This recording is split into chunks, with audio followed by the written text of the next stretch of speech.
генерално државите ги позиционираат на оваа листа на опасност која се работи или за опасност природна катастрофа како земјотрес, пожари и така натака, или кога се работи за војна. Ако нашата држава сака да презентира дека тука воопшто не може да воспостави контрола на одредена урбана мафија, затоа што е до тој степен јака да може да се споредува со природна катастрофа, тогаш што да кажеме за институциите? Подобро нека затворат клучи, не мора да работат воопшто.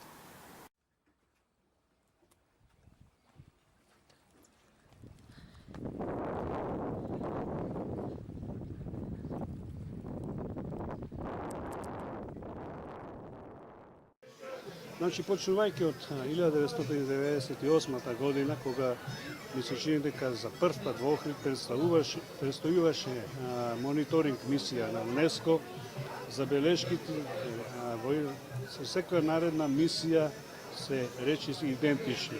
Претераната урбанизација, девастација, особено на крајбрежјето на Охридското езеро, заради кое, впрочем, и Охрид за прв пат е впишан во листата на светско културно, односно природно наследство во 1979 година.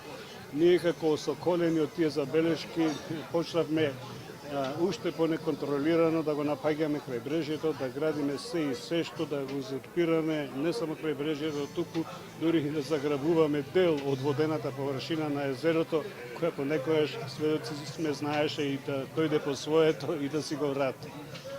Така што повторно ќе кажам дека воопшто не сум изненаден, што не значи дека јас како граѓанин на Охрид, како љубеник во мојот град, ова го посакувам и се согласувам со тоа, меѓутоа се плашам дека наместо да оваа година прославуваме јубилеј 40 години од впишувањето на Охрид и неговото наследство во листата на светско културно наследство, ние треба да се соочиме со една болна вистина за 30 дена, кога во Баку, во Азербејџан, ќе се одржи 49-та сесија на Комитетот за светско културно наследство, на која речиси сум убеден дека Охрид ќе се најде на листата на културно наследство во опасност или загрозено културно наследство.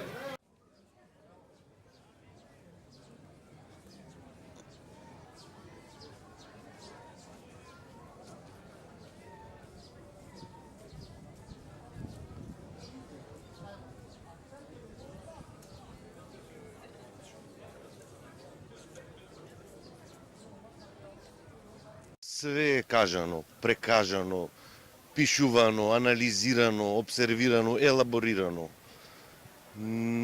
Како никој да не му удират значение, нема никаква реакција од надлежните. Значи, фактички доведени сме во една ситуација, сликовито кажано, сите црвени сијалички се запалени, алармот вришти, пациентот е, да речеме, на умирање, а ние викаме некаков педикир. Тоа би била генералната слика. Значи, институции надлежни за контрола, што треба да воведуваат ред, да се грижат за некој ред. Значи, ги нема. Некои што беа гласни во минатото ги нема. Институции задолжени да се грижат за тоа културно-историско наследство, како што е, да речеме, управа за заштита на споменици, културни споменицки, или хидробиолошки завод, институција формирана да се грижи токму за езерото, или никој не ги слуша, никој не ги јасапи, нека ме извинат.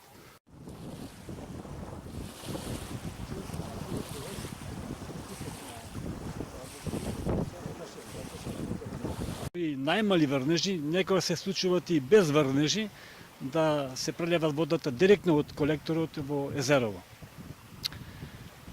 Кажувам дека имаме значи, потврдено во изминативе години повеќе пати каде што не имало врнежи, се имат излевање, тоа се случува во време кога каква што е ситуацијата со јавното предпријатие изминативе години, однемање финансиски средства, пумпните станици ке Италијани ке помоле се исклучуваат ради заштита на струја по наши сознанија, значи тоа се провлекуваат години.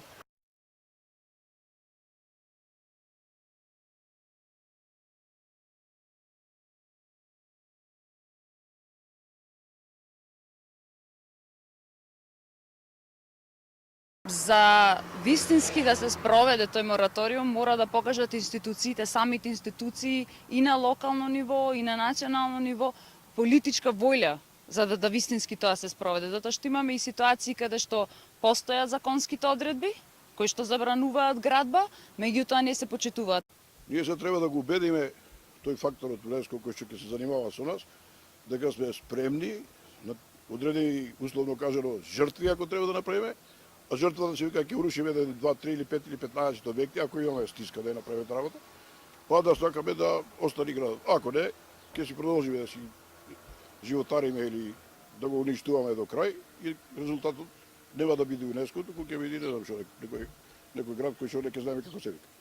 Ќе мора да донесеме таа тешка одлука и на крај крајава ќе видиме врз основа на она што сите работи претходно ќе се одработат од урбанистички планови, одобренија за градба, забелешки на УНЕСКО, сето она што е возможно да се вклопи, а сето она кое што е навистина проблем ќе мора општината, инспекцијските служби, па дури и државата тука да реагира, пошто Охрид не е само на Охриѓани, Охрид е на цела Македонија.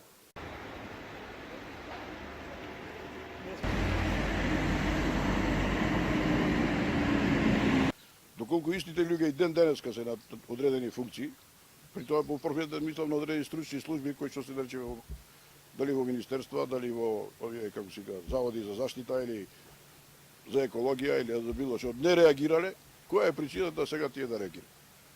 Друго, ние имаме совршено строго законодавство донесено за оваа материја.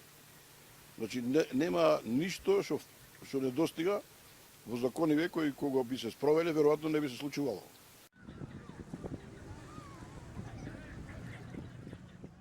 Ќе работиме на брендирање на црешата, не знам таму тешкото, ајварот.